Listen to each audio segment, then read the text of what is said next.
vlastně nějaké otázky.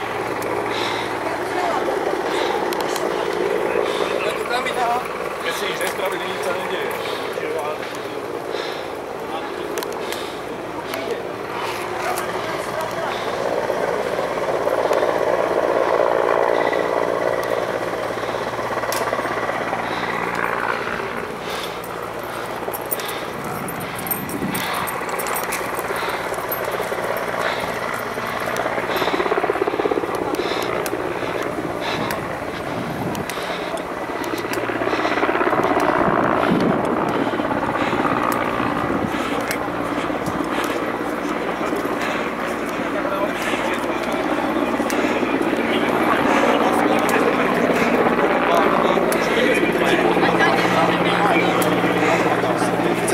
Děkuji.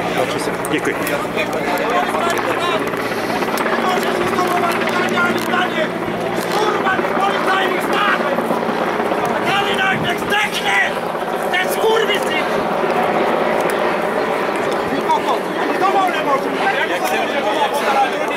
Dáša Tonková.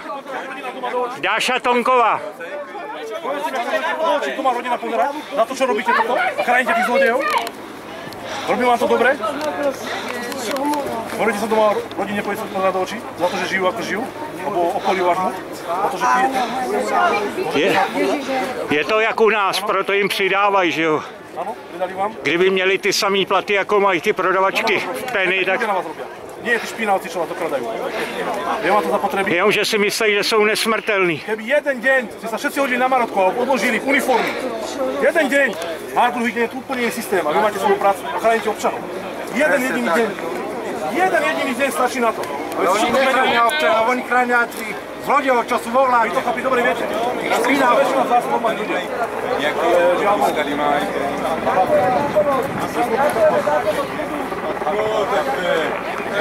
To je normální, to je normální, Československo, nikdy nepřestalo existovat.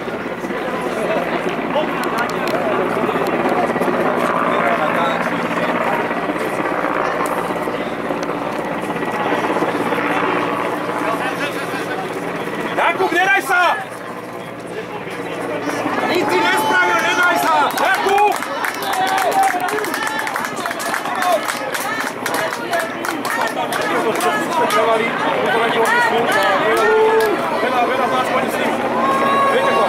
Jste zbabělci.